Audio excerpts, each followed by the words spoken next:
चलिए अगला क्वेश्चन देखेंगे। अगला क्वेश्चन है अलीगढ़ आंदोलन किसने चलाया। प्रश्न है कि अलीगढ़ आंदोलन किसने चलाया। ऑप्शन है ए सैयद अहमद खां, बी आगा खां, सी मोहम्मद इकबाल, डी है मिर्जा गुलाम अहमद। इसमें आंसर है सैयद अहमद खां। सैयद अहमद खां के बारे में इन्होंने अलीगढ़ आंदोलन चलाया और इस आंदोलन के माध्यम से यह अंग्रेजी शिक्षा, मुसलमानों को अंग्रेजी शिक्षा की बात है कि इनको अंग्रेजी शिक्षा लेनी चाहिए, पाश्चात्य शिक्षा लेनी चाहिए, पाश्चात्य शिक्षा लेनी चाहिए, अंग्रेजों के साथ रहना चाहिए, अंग्रेजों के साथ रहना चाहिए ताकि मुस्लिमों का उद्धार हो सके। और इन्हीं बातों को ध्यान में रखते हुए इन्होंने अलीगढ़ आंदोलन चलाया। इस आंदोलन के क्रम में उन्होंने तहजीबुल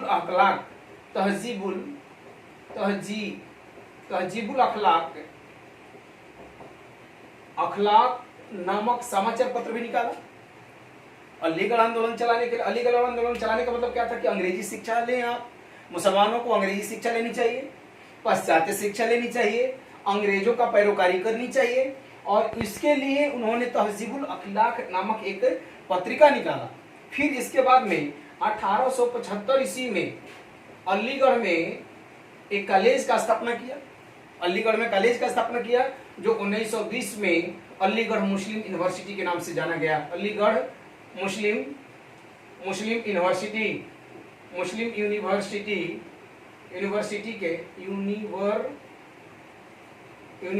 के नाम से जाना गया।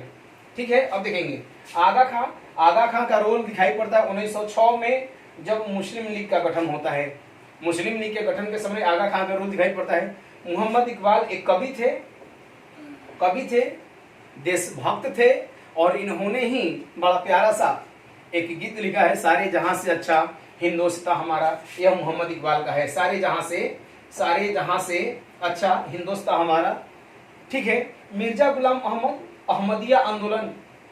अहमदिया आंदोलन से जुड़े हुए थे।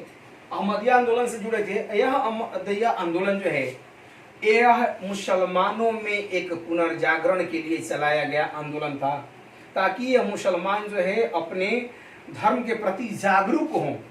लेकिन इन्होंने जिहाद का विरोध किया।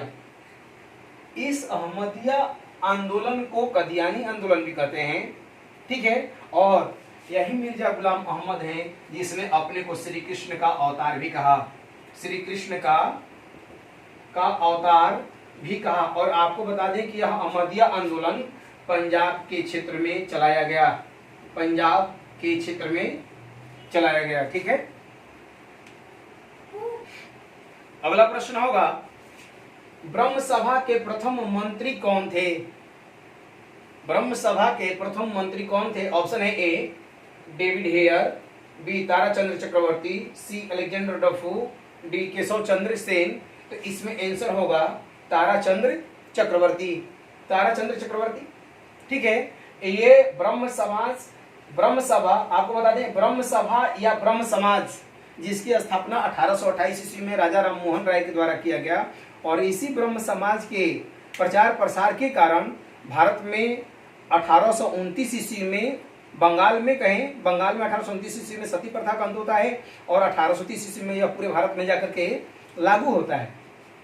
लेकिन अगर प्रश्न पूछता है कि ब्रह्म सभा के प्रथम मंत्री कौन थे, तो ताराचंद्र चक्रवर्ती। इनके अलावा कई सहयोगी थे, जैसे प्रसून चंद्र जोशी, ठीक है, ताराचंद्र चक्रवर्ती। तो ये सारे जो है राजा राम मोहन राय के सहयोगी थे। अब है डेविड हेयर।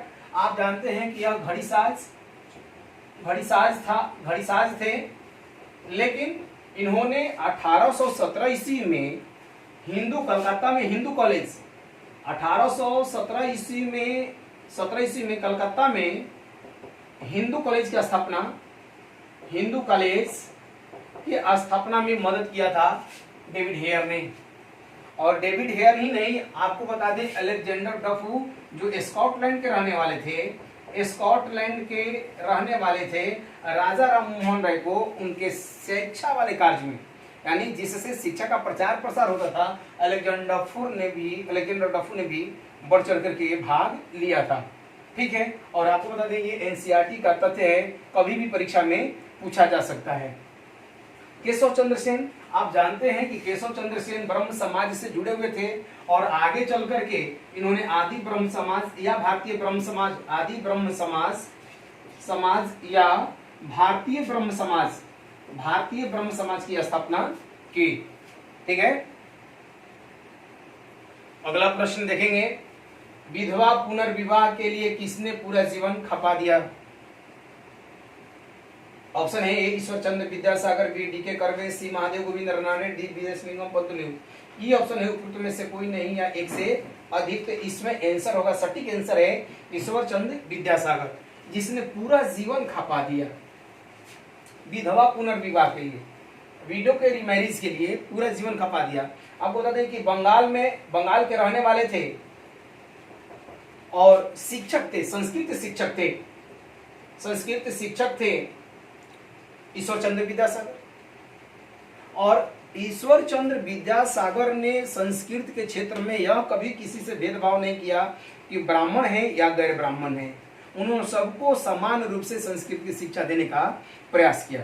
ठीक है। और इस तरीके से ईश्वर चंद्र विद्यासागर ने इन्हीं क्रम में विधवाओं के विवाह के लिए प्रयास किया, विधवाओं के पुनर्विवाह के लिए प्रयास किया कि इनका फिर से विवाह कराया जाए ताकि इनका जो जीवन रूपी नैया है आसानी से पार लग जाए। और इसके लिए उन्होंने पूरा जीवन प्रयास किया और 25 से अधिक विधवाओं की शादी की। और कहा जाता है कि इन्होंने एक लौते बेटे की शादी भी एक विधवा स्त्री से ही किया था। और 1856 ईस्वी में इन्हीं के प्रचार प्रसार के कारण या इन्हीं के द्वारा लॉर्ड विलियम बेंटिक जो है प्रभावित होकर के 1856 ईस्वी में बेंटिक ने भारत में विधवा पुनर्विवाह कानून, बेंटिक के द्वारा विधवा पुनर्विवाह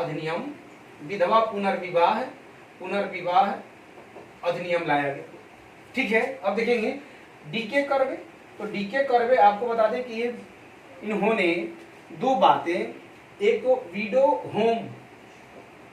तो होम विधवा गृह और दूसरा 1906 ईस्वी में वुमेन्स यूनिवर्सिटी की स्थापना की। महादेव गोविंद रानाडे ने रीमैरिज एसोसिएशन, रीमैरिज हिंदी में लिख देते हैं रीमैरिज एसोसिएशन का गठन किया। ठीक है।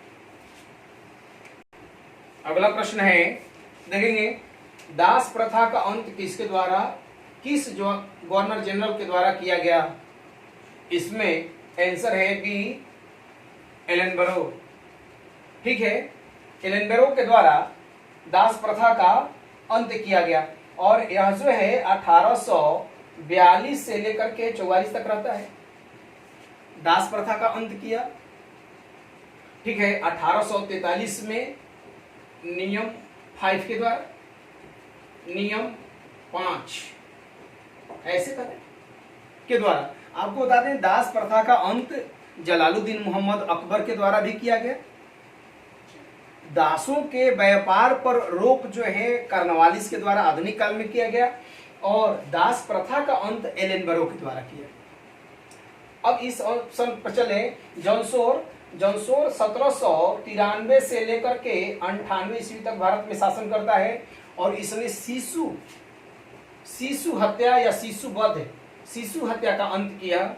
और यह राजस्थान के राजपूतों में जब कन्या का जन्म होता था तो लोग उस लड़की को जान से मार देते थे या बढ़ने नहीं देते थे। तो इस प्रथा का अंत जॉनसोर के द्वारा किया गया। हार्डिंग फर्स्ट जो 1844 से लेकर के 48 ईस्वी तक रहता है, इसने नरबली प्रथा का अंत किया। डलहौजी आप जानते हैं 1848 से 56 ईस्वी तक रहता है और इसका जो सर्वाधिक महत्वपूर्ण काम है व्यक्तिगत का सिद्धांत या डॉक्ट्रिन ऑफ लैप्स का सिद्धांत अपनाया।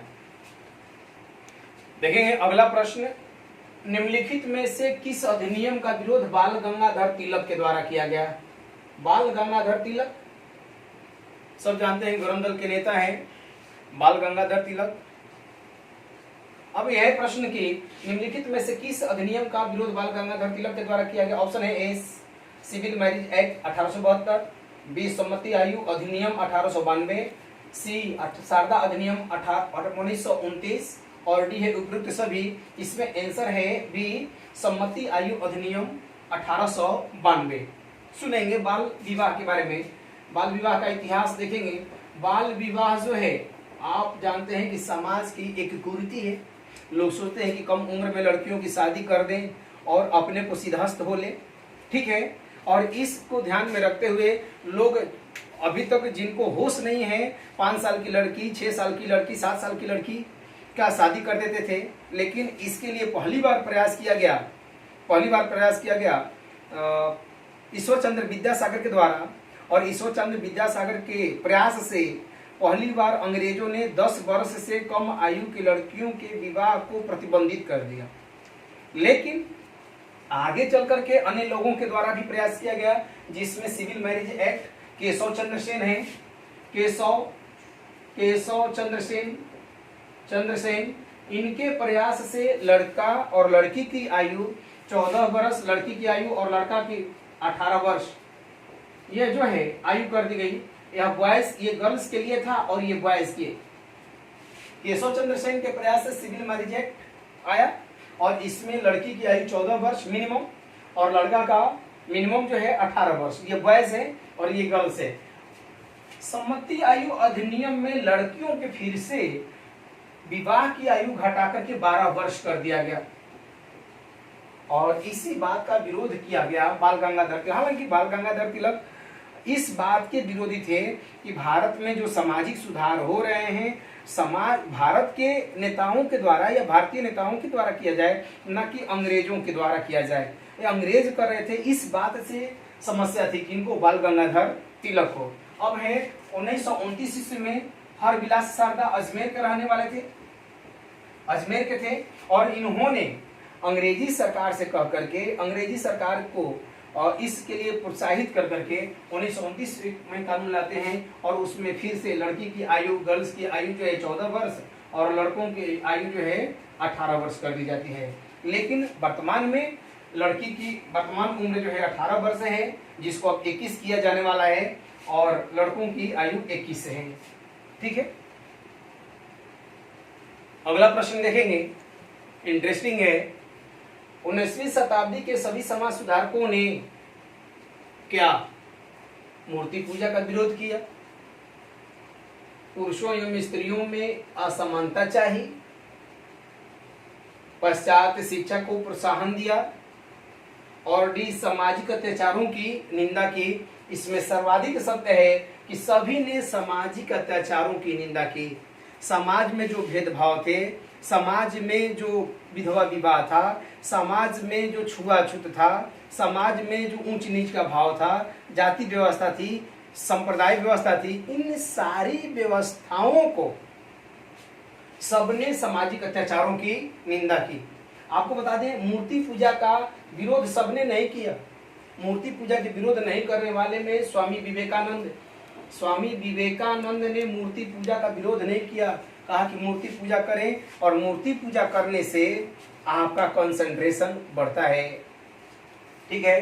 पुरुषों एवं स्त्रियों में असमानता, किसी भी समाज सुधारक ने नहीं चाहा कि पुरुष और स्त्री में असमानता हो। आज भी हमारे संविधान के अनुच्छेद 15 धर्म, वंश, मूल, लिंग के आधार पर समानता की बात करता है, भारतीय संविधान का अनुच्छेद 15। और आज हमारा संविधान कहता है और मतलब 18वीं 19वीं शताब्दी में जितने भी हमारे थिंकर हुए, हमारे समाज सुधारक हुए, चाहे राजा राममोहन राय हो, चाहे सरस्वती हो या विवेकानंद हो, सबने चाहा कि पुरुष और स्त्रियों के बीच में समानता होनी चाहिए, न कि असमानता होनी चाहिए। पश्चात शिक्षा को प्रोत्साहन दिया, सबने पश्चात शिक्षा की प्रोत्साहन की बात नहीं। जैसे हिंदी को राष्ट्रभाषा की बात करते हैं दयानंद सरस्वती, तो सबने पश्चात शिक्षा का प्रोत्साहन की बात नहीं की। लेकिन राजा राममोहन राय की बात करें तो पश्चात शिक्षा को प्रोत्साहन दे रहे हैं, ठीक है।